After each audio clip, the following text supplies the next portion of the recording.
of São Paulo State here in Brazil. And well, as you can see, my hobby is riding my motorcycles, and I love to ride them. And well, and I'm participating in Brazil since 2016, 2017, something like that. But before that, in Brazil was English merchant. Okay, and what else? I had to develop my poor English in because I work in some multinational companies in the past. I worked for an American company, a Dutch company, and a Swedish company for 20 years, and I got some positions there as a manager and director of some of these companies. Okay? But I think that you are always learning, and I'm here to follow this path. Okay, so nice to have you here. Nice and good morning, everybody. Great. Okay, Fabio, end up showing up. Welcome. And please introduce yourself a little bit to our special guests from Austria. Hello, everybody. Hello, Johannes. Johannes? Hello. Yes, correct. Hello. Okay. My name is Fabio. I'm from Salvador. Salvador is a big city by the coast in Northeast. Actually, this city was the first capital in Brazil. Yeah, it's Bahia. Yeah, it's a nice and hot state. I usually say that we have 4 seasons: summer, and summer again. It's always hot here. Yeah, you can go to the beach even during the winter. It's amazing. I think Salvador, right? Salvador de Bahia. Yeah, Salvador de Bahia. I don't have any professional reason to study English. Actually, to be honest, I used to hate English when I was a kid because I was studying a public school. We just had one English class per week talking about grammar rules, especially verb to be. It's very common here in Brazil. Verb to be next year, verb to be again. Wow, how come in English do they have just one verb? Verb to be, you know? But when the pandemic started in 2020, my kids were fighting each other all the time. I was upset, and I decided to do something, you know, to occupy my mind. And I saw a video on YouTube where there was a guy talking about how to learn English faster. And I decided to make some plans to study by myself, just to help my kids, to exercise my brain because I'm getting older, and I really enjoy it. That's it for now. Nice it's a pleasure to have you here, guys. Thank you. Very nice to meet all of you. Okay, perfect. I think the real Bruce is also listening to us, but he's not available, let's say. So we're just going to start. Thank you all for being here. It's the first time. Oh, there you are. Hey, Bruce. Okay, he's not that available, but he's there. Johannes and Briggite, it's the first time that we have such a big audience like these participants here. Usually it's like 6 or 7, but now we have a full room, especially for you. I think the waiting time, you see, we waited so long to get here, and now you're here and it's paid off. What can I say about them? This is a really special and nice couple. I think for me, meeting them on the ship, that's why we know each other. We work together on a cruise ship. I think that for all of us who were young and starting working on a ship, we always looked up for Johannes, especially because he had a higher position than the rest of us. He was very correct and very kind. Brigitte was like also a colleague of mine, but she worked there longer. So also very kind person who always tried to help the newcomers. So we're all very thankful for them. And then you see, after all these years, they became this power couple. They're still together. And of course, something to look up for. Big surprise for all of us. Yes, so nice.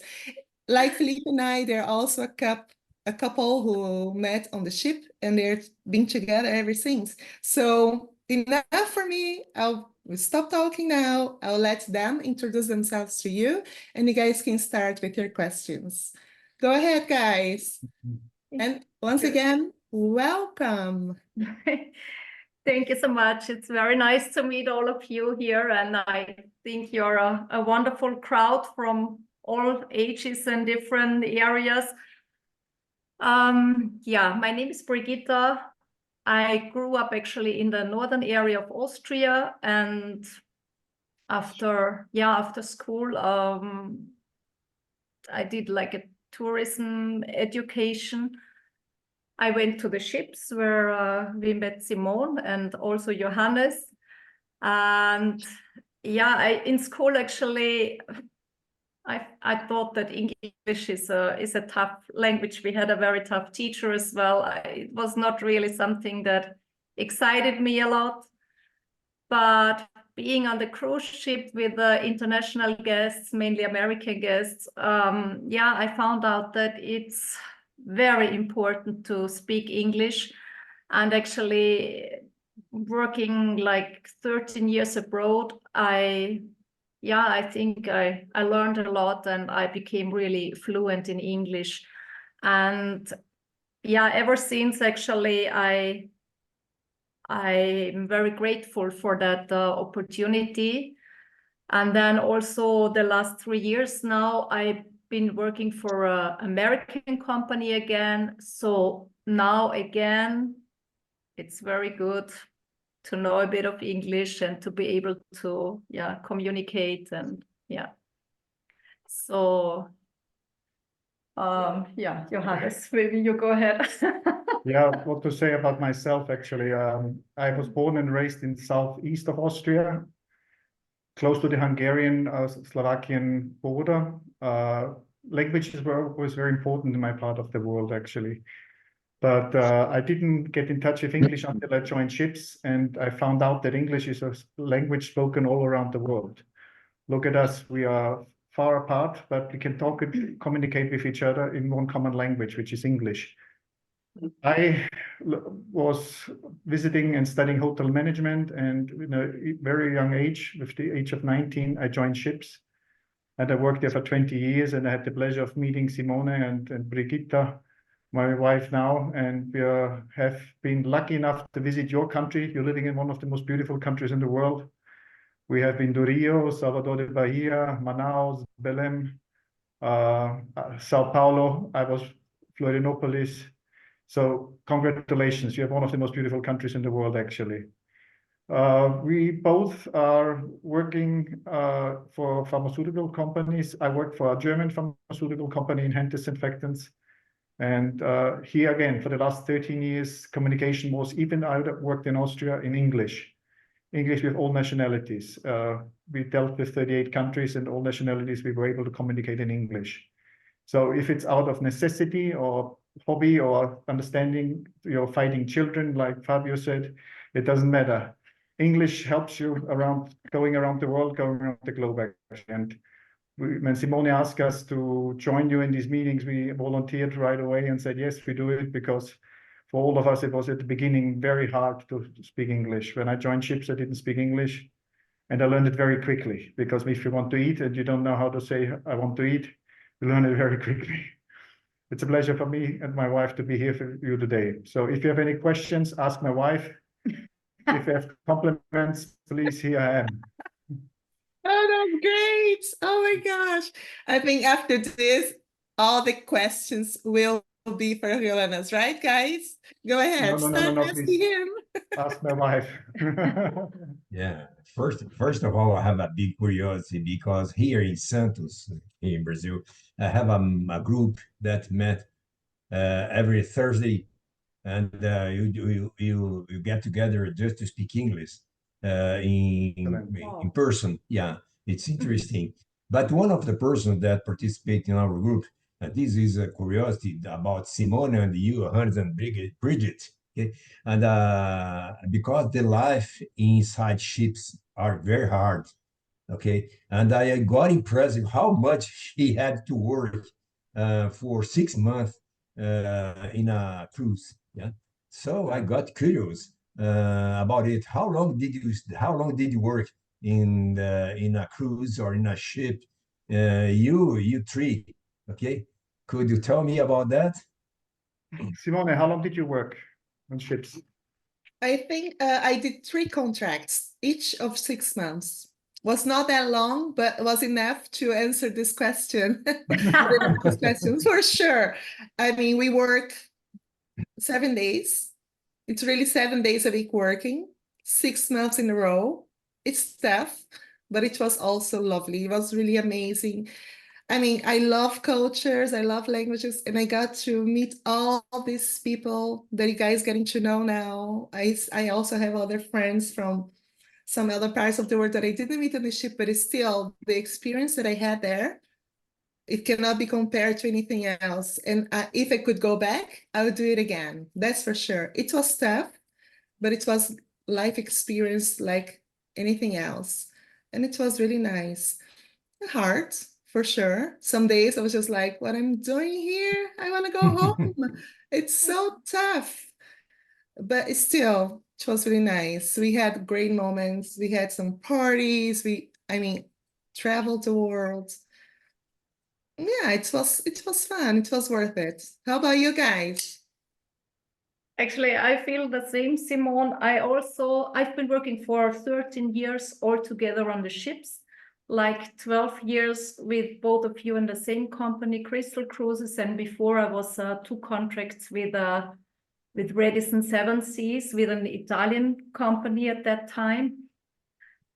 Yeah, I also think that the work was tough, and first of all to establish yourself on the ships. Like when I joined Crystal, not many girls actually.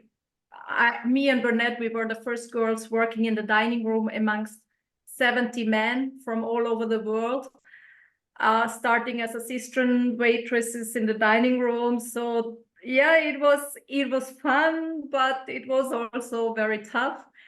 But thinking back, I always think that, yeah, life was tough for the ships, but also like the fun we had, the teamwork we experienced was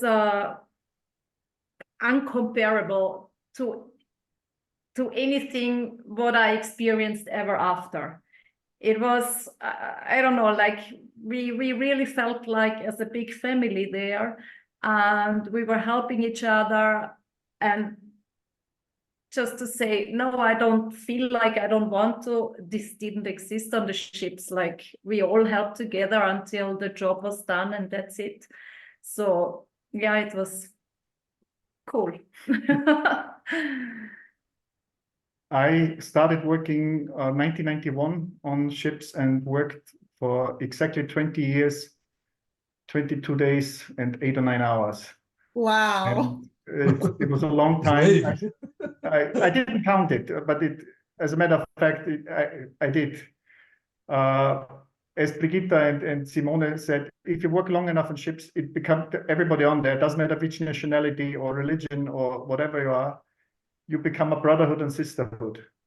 And it is wherever in the world you go, when you feel that you met somebody that you can call on at 2 o'clock in the morning and say to him, I'm in trouble, I'm in Rio and you are in Dingo Whoop Whoop in Australia, come and get me out, they will get you out.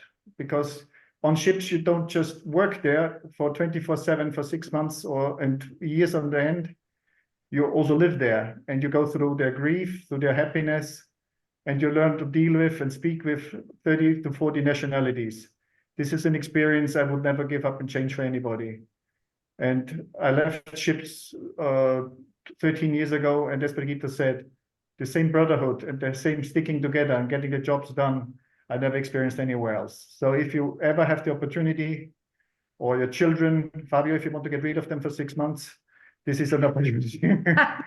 Tell them to apply, make money, come back and pay for your vacation to go on a cruise. Yeah, they will learn a lot of things they won't be able to learn on any other place. And they will have the opportunity to visit a lot of parts of the world, as you said, where you come from. I remember Salvador de Bahia or Belém or Sao Paulo. these are places we have been seeing in Rio de Janeiro. And this is only Brazil. Can you imagine you go 20 years around the globe, or 13, or 1.5 years? Simone saw how many countries in this 1.5 years? 20, 30? I think more than that. I was lucky enough to start with the world cruise. So I was lucky enough. So that's why maybe my journey was shorter, this reason, I think. But it's still, I think we can go for 1 hour just talking about the ships. I hope the guys have other questions. Not to spoil. I mean, I hope they have other questions about you and the country you're living or the country you're born in. Because, you know, as we say, like the experience that we had, yeah, we cannot replace it. It's just a big family, and we're still in touch. I am still in touch with many colleagues from the ship. So yeah, I really feel close still after all these years with many of them. Also with you, we don't talk every week, but I follow you. I know you have 2 boys, and it's just great to see how life goes on, right? Okay, so Vanderlei has a question. Yes, I would like to know, because you guys are in a very mountainous region. I was looking it up. I was cheating, and there's a lot of snow. So tell us about some of your hobbies, because it's going to be different from Brazilians, I'm sure. Main hobby is my children. We have a 6-year-old and a 10-year-old, and believe me, I have 2 boys, and they are as beautiful as their mother, and as intelligent and as stubborn as their father. So this is 90% of our time. Besides this, Brigitte and I, we have a very special hobby. We have a little vineyard, only 400 wines and a little hut with it. So we love being in the garden. 600 wines. 600 wines. Yeah. So it's the size of a handkerchief now. So we do like bicycling. We do like swimming. Brigitte taught me how to ski last year. I'm 52, so I was the only Austrian actually you will find who couldn't ski until 52. Yeah, and I married him. That's really, so I had a big challenge, like teaching my 3 men from 6 years to 51 at that time. 51 to teach them how to ski. Yeah, that was tough. But now actually we've been living in Vienna for the past 12 years.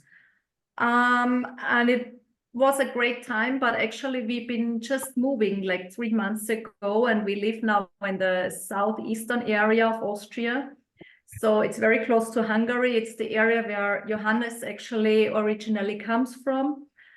It's a wine area, which we both love a lot. I've been working actually with wine on the ship. I was head sommelier there. So for me, it is very interesting. And yeah, as we have a tiny little vineyard now ourselves, we're really enjoying it. And yeah, it's we love camping because the kids and we all love to be outside, only when time and the temperature permits, because it gets a little cold in the winter. Temperature time, in the average temperature time is ±10 degrees, 0 ±+0. Snow in the east of Austria is 5 to 10 centimeters. We're not coming from the it's really snowing here. But of course, if you come from the like central part of Austria, or like we have a huge mountain range like the Alps going like in the middle through Austria. If you come from that part, of course, you have very snowy winters and freezing temperatures. But here in the east, we have a very mild climate. Actually, it's very sunny. Actually, a lot of sun throughout the year, and snow is very rare. You have to remember that Austria is a small country. I mean, Austria would fit into Brazil, I believe. 100. No, not 100, but I would say 16 to 20 times. At least. If we say to you in Brazil, we're going for pizza, we would go to Italy in 3 hours. We could go to Budapest, Hungary in 2.5 hours, to Munich. From here, it's about 5 hours. So to Switzerland, it would be 9 hours. Slovenia. is Slovenia. about 2 hours. Now Slovenia is No, 1 hour 15 minutes. So it's a tiny country in the center of Europe. So I don't know exactly which state you have in Brazil, but it's about, I believe, the southern part, Florianopolis. Which the state is this? This is about the size Austria comes from. Yeah, yeah. And was it Mozart born there? Mozart was born in Austria, yes. We have T-shirts we're printing for the tourists that says Austria, not Australia. Mozart, not Yeah, Hungary. here is the map. Look at that. Yeah, we come from like Graz, you see, GR. Yeah, exactly. Then if you go here, like a little bit to the right, like direction Szombathely, little more north. Yeah, here, Oberwart, that's our district. Großpetersdorf, that's the village where we live, like on almost on the Hungarian border. Wait, where's the cursor? Yeah, up a little bit. Yes, here it is. Exactly, Großpetersdorf. You found that. It's further off. This is where we are at the moment. So, and if you look at the map in comparison to Europe, we have a tiny country actually. Going to Vienna from here is an hour 40 minutes. So, but Großpetersdorf is a small town. It's 8 kilometers from the place I was born and raised, Oberwart. And yeah, Oberwart is a little bit further north. Güssing is south. North, Oberwart, left, west. Exactly, this is where I was born and raised. Good, yeah. Oberwart. Yeah. Try to zoom out a little bit to look at the country itself.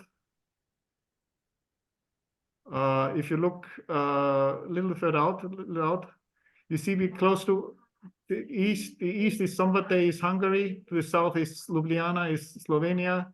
To the southeast is Croatia and Italy. To the west is Switzerland and Liechtenstein. To the north is Munich, and to the far north is Czech Republic. To the northeast is Slovakia.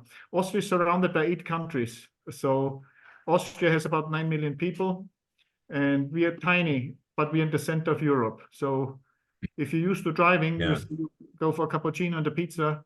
We're in Italy in 4 to 6 hours. Yeah, it's very strategic locations. Yeah, strategical. Austria is neutral. So the only thing we do is to welcome people, to give them a drink and to say, enjoy your time. So if you ever attacked, we give them a drink and say, let's have some beer. Yeah. A curiosity, Johannes. I think that German is the official language in Austria. And, officially, yes. Officially, German is the official language, but we're speaking a dialect from where we come from. So Brigitte's dialect is different to mine, actually. So sometimes we have misunderstandings because she doesn't understand me. Yeah, sometimes we talk English in English because to make things clear, you know. And so the children don't understand us. Yeah, that's actually another advantage of the English language, actually. Sometimes when we want to communicate and we don't want the kids to listen to us and to understand us, we also talk in English. But now our bigger boy, our eldest one, he starts to understand already. So the last time we talked to each other, there's whispering, you know, and then he says, "Oh, Mom, but now I've understood." Because words like ice cream and chocolate and it's the same like English. Ice cream, chocolate. Yeah, so we have to start learning a new language now. Television, TV. So we may have to pick up another language, maybe Brazilian. So next year we do it one way around. Yeah. We're gonna be the pupils. Yeah, this is not a problem for you that lived for 20 years in a ship. I think that you became a polyglot. You learn to listen to accents. Let's say it like this. In my last company, when there was a phone call and they didn't understand them, they transferred them to me and said, "What does he speak? What does he say?" I said, "He speaks English, but where is he from?" And then they said, "Well, I guess from Pakistan or somewhere." But you listen to lots of accents, and this actually is good if you can listen to accents, because then you understand them very well. Like Brigitte and I have our accents, and you have a more charming one. Austrian accent is a little bit more, how to say, Austrian language is not as charming as Brazilian or French or Spanish. It's not a Latin accent. It's, doesn't sound as good as when you speak, Latin, for example. languages are spoken. Yeah. Okay, Alexandre, go ahead. He has a question. Just a question. How much do you think the accent help to communicate, and how it would impact the communication between you guys and other people from the other countries? Because you met some huge number of people from different countries, and I mean, how important is the accent, or you get focused on the accent, or just I need to learn to express myself, not and then I will not get more effort to gain a better accent. Do you understand? I understand what you're saying. First of all, it is not the purpose of this, what I'm telling you now that you're in this meeting. Accents are usually very charming. And you know, because for me, when I listen to all of you, it's very charming to listen to you and to hear you. If you're in business, of course, you try to express yourself as precisely as possible, but it doesn't matter. It is for sure important that you never lose your accent completely, because it's a part of you. It's a part of your life. It's a part of your nationality. By the way, this is Manuel, our little one. Hello. Hello. He just comes from school. Just a mix of the parents. As beautiful as their mother and as stubborn as their father. Hello. Do you understand English? No. No, no, yeah. I have two kids as well, and it's I mean, I desire, I want to see them speak in English. Sometimes I try to motivate them, but they think this is really hard, and they don't think to get more invest time to learn English. But I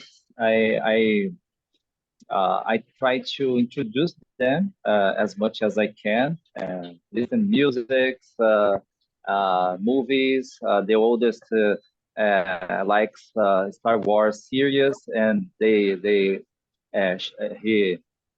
watched some videos in English, and I asked to him that if he is understand, but of course he don't understand everything, but I could see that he is improving the accent, because he tried to speak, to repeat what he watched, and when he did that, I can see that, because I don't know, I mean that I think this is a kind of a gift to kids. They could absorb, learn faster and easier than us as adults. So participating in this kind of meetings, or just listening, they can learning very fast. Make them curious. Do what we do. We speak about things actually they want to know. Ice cream is a word they learn very quickly. Yeah. But then they hear something they don't supposed to know. That's the first thing. The other thing, you said Star Wars. In my time, for me, it was the movie Top Gun, the original one, not the one now, the first one. I went to the movies before I went to the ship, and I knew the movie Top Gun in German from the first sentence to the last. When I came to the ship, they played the movie Top Gun in American English, of course, and I didn't understand it, but I knew it in German. So I went ahead and listened to I must have watched Top Gun 85 times or something like this. Try to give your children something they're curious about, like Star Wars or whatever they have interest in. And because if you try to force them, it's not fun. It has to be fun for them. Talk to your wife in English. I don't know if your wife speaks English, but if she doesn't, just speak with her in English, and tell her to nod her head and say, yes, ice cream, ice cream. Use a different word, of course. But it makes a difference. And watching movies, as I said, for me, it was Top Gun. Top Gun was, who is my age? Bruce, when was Top Gun the first year? I think Vanderlei is your age as well, right? Vanderlei would know. It was in the 80s, sometime in the 80s, right? 80, 85, I believe. Yeah, 85, I believe. 91, I went to the ship. So it took me 4 years to learn the movie in German, and then it helped me actually learn English on the ship. And I don't kid you when I say 85 times I watched the movie, but it taught me to listen to the American accent. But as I said, Alexandre, never lose your accent completely. It is a part of your charm, of your culture, of your nationality. But as long as you speak. I agree with that. That's a good observation and a good comment, because everybody wants to speak like me because I'm so cool, okay? And you're modest. Humble, yeah. I just need a little bit more hair. That's okay. But look, I'm working on your hairstyle. Yeah. Almost same. Almost getting there already. Yeah, We brothers. I totally agree. I love the different accents that I hear with people speaking. You don't need to speak like me to be cool, okay? You can be cool like you. Okay? But Carolina had a question. Yeah, Johannes, as you said that you and Briggite came from different regions of the country, and also you are surrounded by many other countries. I'd like to ask, how do you think Austrian culture differs from other European cultures, and what do you like most about it?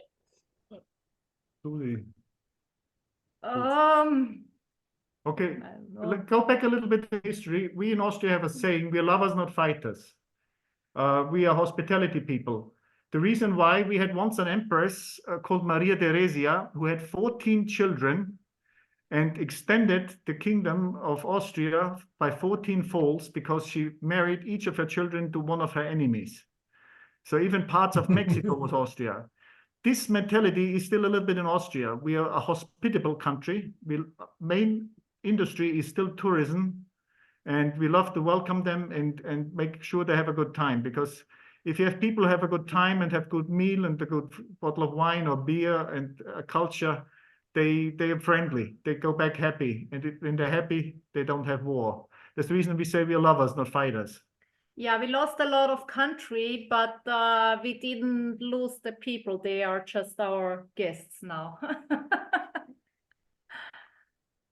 That's a good response. Answer your question. Beg your pardon? That's a good response. Carolina, anything? You have a follow-up question? I'm sorry? Actually, I mean, to talk a little bit about Austrian culture, I think, yeah, Austria has a lot of music. There is definitely music, arts plays a big role in our lives.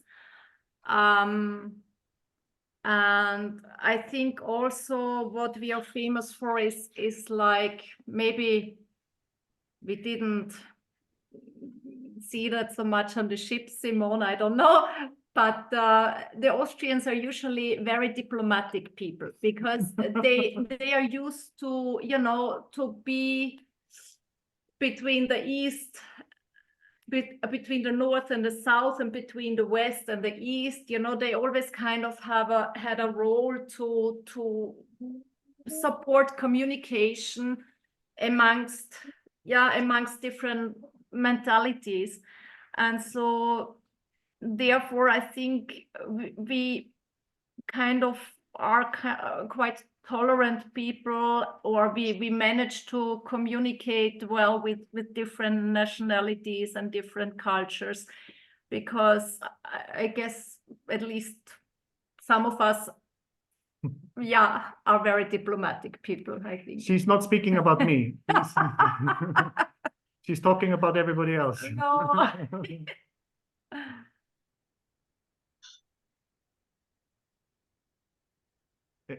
Any more questions?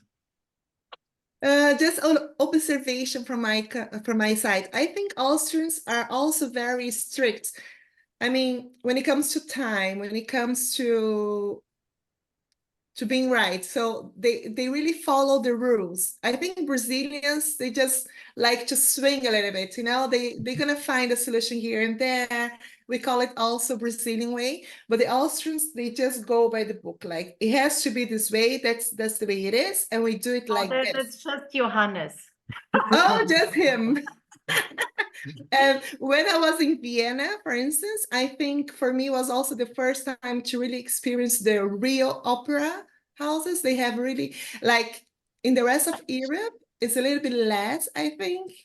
And especially in Vienna, like also for Brazilians, we are not that used to opera, to concerts, like really, we go more outside, outdoors, dancing, but it's really like really stiff, and you see, you have to be quiet and enjoy it. And as Brigitte said, really diplomatic. I think that describes very well. Anyhow, Carlos. But you have more fun when you're dancing. Yeah, you see, I'm not saying you're not fun. I'm just saying you are really strict. That's correct.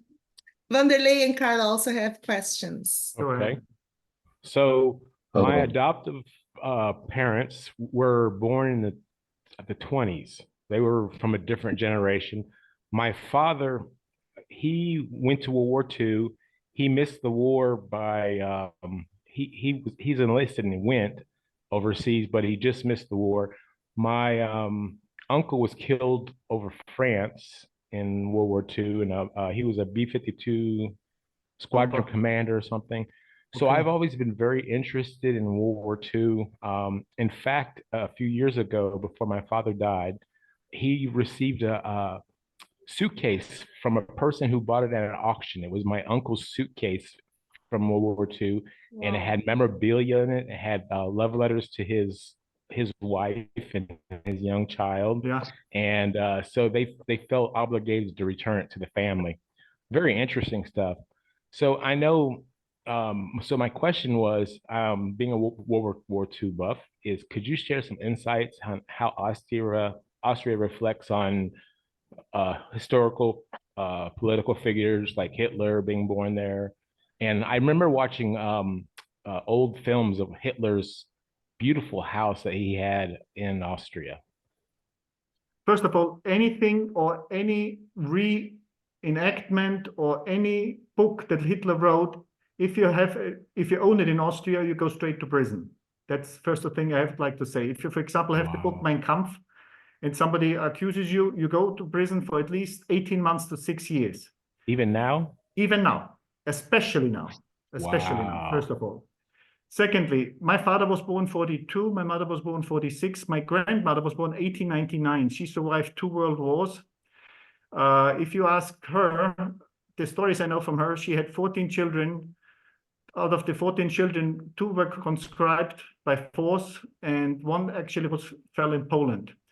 If she would have had the opportunity to meet Hitler personally and shoot him between the eyes, she would have done it. Because what you see in television is the masses and what history tries to tell you. What you don't see is what the common people went through, the starvation, the sacrifice.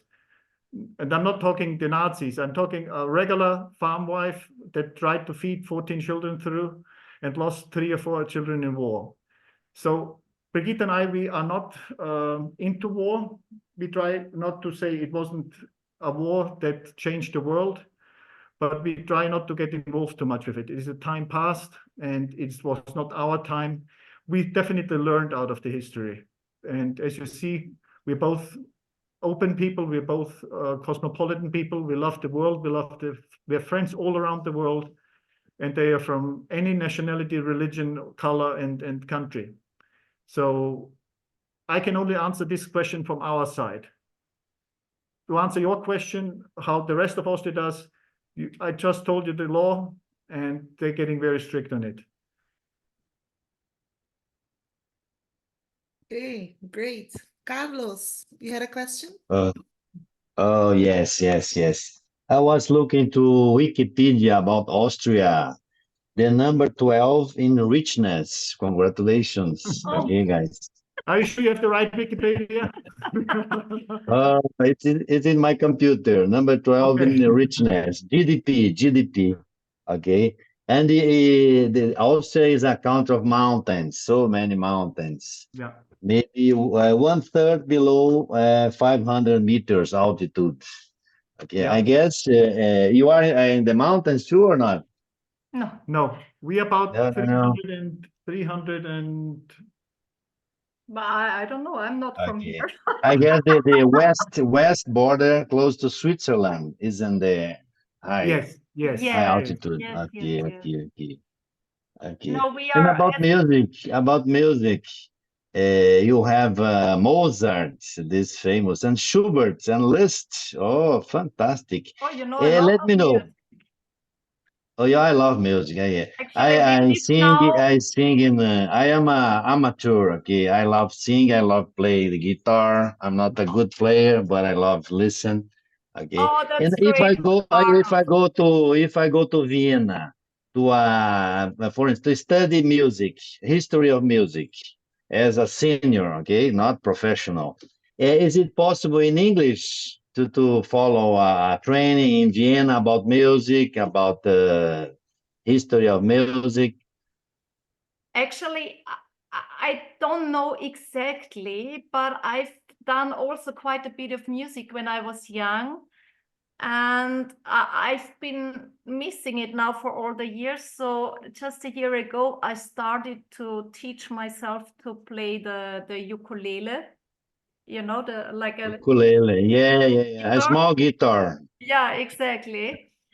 I don't know the Vienna music universities, but I guess also there is some international education. But I know for sure in Salzburg, the most famous music university in Austria is the Mozarteum in Salzburg, named after Mozart. And I know that many people from all over the world come here to study music. So, for example, on the ship we had a pianist. I'm not sure now what was her name, from China? No, Taiwan? No.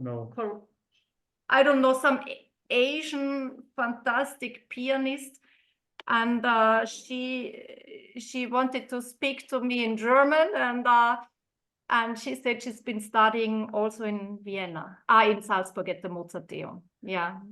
But what I would like to say. Okay, Salzburg or Vienna. Okay, two nice cities. Yeah. Okay. World is coming to Austria because of the music, and all of our tourists, I would say 99% doesn't speak German. And we have a lot of Asians studying in Austria and in Salzburg, even though we don't know about it at the moment, but I'm positive. Vienna, you will find plenty of places. In Vienna, every third person speaks English or another language, because it's a melting pot of a lot of nationalities. Okay, Johannes, thank you very much. Carlos, if you ever come to Vienna, call me. Let us know. We go for coffee, as we say in Austria. Oh, very good. We can drink a Brazilian coffee in Vienna. Or an Austrian shop or beer. Okay. Brahma is, and I invite you to come to Brazil and Curitiba. Okay, I live in, you can come here, you can stay in our house, okay, and to know something about South Brazil. I'm looking forward to it. I've never been to Curitiba. Oh, yes, good city, 3 million population, but good city. That's a perfect size, I would say. Yeah, in the winter it's a little cold, okay, but I guess for you it's good. Okay. Zero, In summer, Zero, we do have barbecue still outside. No, kidding, kidding. yes, we can have. Okay. Okay, Okay. Fabio has a question. Yes, I have. Everybody knows that Austria is a very safe place, you know, and I'd like to ask you guys about the situation of immigrants. I'd like to know if you have a lot of immigrants from Africa, maybe from Ukraine, you know, and if so, how is the situation of the immigrants people in Israel nowadays? We do have actually a lot of immigrants nowadays from All over the world. But also like from Ukrainian war and also from like Middle East. Eastern part. And I would say, yeah, it's not an easy situation because of course, you know, we are Austrians, most of us are very, very, how shall I say? Ja, irgendwie gut meinen, wohlwollend. As I said, Austria is surrounded by 8 countries. And especially here in the East, where we just showed on the map, this was the Iron Curtain, if you go back before 1989. So 10 minutes from here by car, the Western world, as you know it, ended until 1989. Even though the war ended there, we had immigrants even who tried to escape the Russian communistic side, which was Hungary at that time. And Austria was always very welcoming to them. The reason here again is history. The part of Austria where Brigitte and I live has 3 languages: German, Croatian, and Hungarian. And we go along this part, especially, is where you have the most immigrants because the borders open now.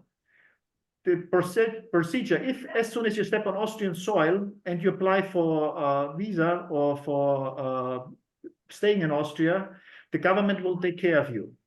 But what we don't do in Austria, we don't put them in camps. We split them up in the cities and towns. So in Vienna, you may have 3 little houses or big houses where people are split with the locals. So we don't have it like you have in different parts of the world, like in Turkey or Syria, where you have camps or Jordania or Armenia and so on and so forth. There's not a camp with 5,000 people. We take the people, actually, we process them with the paperwork. And if they want to stay in Austria, they will be taken care of. They will get accommodation, but we integrate them into the society right away. So in Vienna, you may come as a tourist, Carlos, and besides your hotel, maybe 16 or 20 people living in a house, there may be immigrants. They may come from Syria, may come from Pakistan, they may come from the Ukraine. Since 2015, we had an increase because of the world situation, the geography of the world. So it was lots of people coming through Austria, and Austria show a lot of solidarity. Brigitte and I went to the train station, and the first train arrived for 1,500 people, and we gave people our clothes. It was cold, water. People are very helpful. Because at one stage, Austria, people had war as well, as Wanderlei said before. And at that time, the Americans, the French, the Russians, and the English helped us. And people don't forget this. 99% of the immigrants want to go to the north of Europe. Sweden, Germany, Denmark. I'm sure Simone has where you live in Belgium. You live in Belgium, correct? Yes, plenty. So I would say 95% walks through Austria, and the government, comparing to us, to other countries, we feed them, we take care of them, and we give them a pocket money until they either accepted by the Austrian government or they pass on, until they have problems with the law. If they murder somebody, which is very rare, we are a safe country, or steal something or something like this, then they will be imprisoned and sent back to where they came from. Does this answer your question, Fabio? Yeah, very strict, yeah, but I think it's right. Beg your pardon? No, I think that's very strict, but it's but this is I think that's right.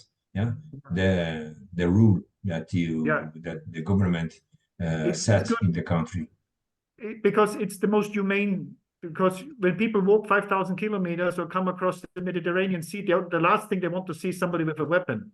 And even if we are small, we are neutral, we are like Switzerland.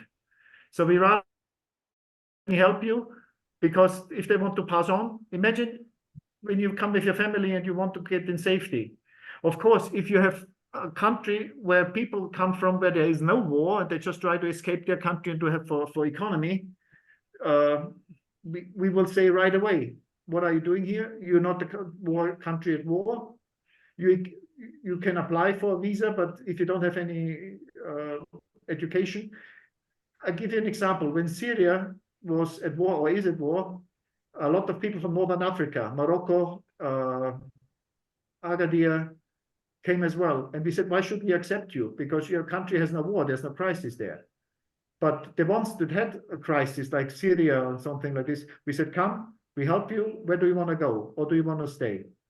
And it was the best solution, because if you have 5,000 people sitting on top of each other, of course, there's going to be violence and there's going to be hate and there's going to be people that suffer. And this time is over, thank God. And I'm proud to say the Austrian government is not doing everything right. Not at all. But in that regards, they're doing something right. Let's say like this. Yeah, agree. Guys, sorry to interrupt. I have to apologize now, but I have to leave you now because I'm waiting already for days for a very, very important package. And now the lorry driver is somewhere close by, and I have the opportunity to pick it up, to go there and pick it up, because obviously they cannot deliver it for whatever reason. So I will go now. I will leave you now. Have a good time. Take care. And if you ever come to Austria, let us know. Yeah. My wife can cook Okay, nice to meet you. You see the Austria, they're always on time, because this is the end of our session. Unbelievable. I was just going to finish, and then she finished for me. No. Unbelievable. She proves to be a real Austrian. Unbelievable. But I'm just, because, you know, this guy has been calling me now. So if you want it, you have to come and pick it up. So yeah, I need to run now. See you. Bye-bye. Before you finish the meeting, I have two people who didn't ask me any questions. One of them is Ludmilla. Any questions from your side? I want to hear your voice, please. Oh, yeah, I have a question about the food. Do you have a typical Austrian dish? Austrian dish, Wiener Schnitzel. Wiener Schnitzel is breaded veal. Everybody knows it. Every part of the world actually makes it differently. The Germans even eat it with jam, which we think, holy Lord. we have a lot of pastries, Sacher cake, cream cakes, sponge cakes, fruit cakes. Delicious. Yeah, we had and we have a mixture of each culture. Here in the East, we eat a lot with a lot of influence from Hungary, goulash, paprikash, goulash soup. In the north, they have dumplings from Czech Republic. In the northeast, northwest, they have Schweinshaxe from Germany. In the south, they have a lot of pasta from Italy, the influence. So yes, I mean, if you would come here, you would gain 1 or 2 kilos for sure, but you don't have to customs. Yeah. All right. Adenilson didn't ask anything. Hello, Johannes. So my question is a quick question for a quick answer. For how long have you guys been married? And another question is about coffee houses in Austria. How often do you guys go to coffee houses in Austria? Okay, we have married on the 28th of February 2014. I tell you why I remember. First of all, my wife is going to hit me if I don't remember. Secondly, it's written in my ring. And thirdly, it was 7 days later, my firstborn child came to this world. So my wife was looked very big. And we were afraid that we have to run to the hospital. So we married now for 10 years. We just celebrated our 10 years anniversary. Coffee houses and coffee is a culture here. You go to the coffee houses to eat cake, to discuss news, to fight about sports, to fight with your wife, or to make peace treaties and business, or just to drink. When we're in Vienna, we go at least 3 to 4 times a week. And if it's a good coffee shop, the waiter is very grumpy and grouchy. Tradition, don't ask me why. Yeah. Okay, guys, it's Congratulations. been great. I really have to finish this because we have to keep the time. Johannes, thank you so much for being there for us, for your kindness, and all for all the explanation that you gave to us. I think all of us, we are a little bit wiser after this 1 hour session. And I hope you're going to be available anytime soon so we can come back and meet other members of our community. This was a big crowd, but still we have some more people who'd love to meet you guys as well. So who knows? Can meet again. Thank you very much for giving me the opportunity to meet all of you. As I mentioned already at the beginning of this meeting, you're living in a beautiful country, and I had the privilege to visit some of your places. You should be very proud of your country. The most important thing is to keep on going. Accent, no accent, wrong, right, speak English. Speak English. It's the language everybody speaks in the world. And you can go from Dingo Whoop Whoop in Australia to Northern Siberia. Somebody will speak English. I would love to invite all of you, if you're in Vienna, give us a call. We will have coffee. And as I said, we drink coffee for pretty much everything. But not Brazilian coffee. That would Okay, guys, you all have a good day. Thank you once again for all of you. Obrigado. See you soon. Yeah, see you. Bye-bye. Nice to meet Thank you, you. guys. Take care. Bye-bye, Simone. Bye-bye. Thank you. Bye-bye.